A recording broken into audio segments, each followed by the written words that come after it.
আসসালামু আলাইকুম ভিউয়ার্স। আগামী নির্বাচনকে সামনে রেখে দল এগোচ্ছে শিক্ষার্থীরা। তবে এরই মধ্যে এই নতুন জাতীয় নাগরিক পার্টির 151 সদস্য আহ্বায়ক কমিটি গঠন নিয়ে বিভিন্ন বিতর্কের জন্ম দিয়েছে। গত বৃহস্পতিবার 26শে ফেব্রুয়ারি কিছু ভিডিও সোশ্যাল মিডিয়ায় দেখা গিয়েছে, যাতে দেখা গেছে বেসরকারি বিশ্ববিদ্যালয়ের শিক্ষার্থীরা বলছে শুধুমাত্র ঢাকা বিশ্ববিদ্যালয়ের শিক্ষার্থীদের নিয়েই এই কমিটির আত্মপ্রকাশে ঘটতে যাচ্ছে।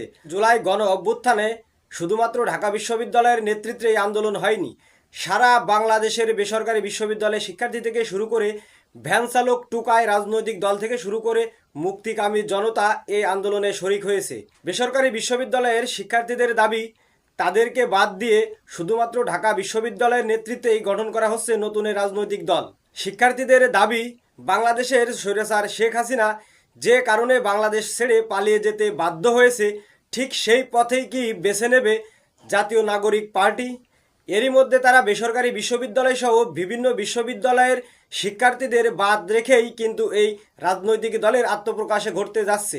আপনারা সবাই জানেন যে বাংলাদেশে 68,000 গ্রাম বাংলার যদি প্রত্যেকটা গ্রাম থেকে একজন করে সমন্বয়ককে নেওয়া হতো, তাহলে এই নাগরিক কমিটির সংখ্যা এসে দাঁড়াতো 68,000। তবে শিক্ষার্থীরা কি ভুল করছে না?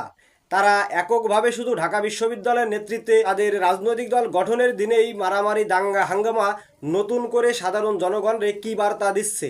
জনগণ কি নতুন করে ভাবতে শুরু করবে না যে দল গঠন করার আগেই যদি তারা নিজেরা দল, পদ, পদবি নিয়ে যদি দাঙ্গা, হাঙ্গামা, মারামারি, নারীদের সম্মানহানি সহ বিভিন্ন ধরনের ঘটনা ঘটিয়েছে, যা নতুন রাজনৈতিক দলের অভিষেক অনুষ্ঠানকেই কলঙ্কিত করেছে। সবাইকে ধন্যবাদ জানিয়ে শেষ করছি। আল্লাহ হাফেজ।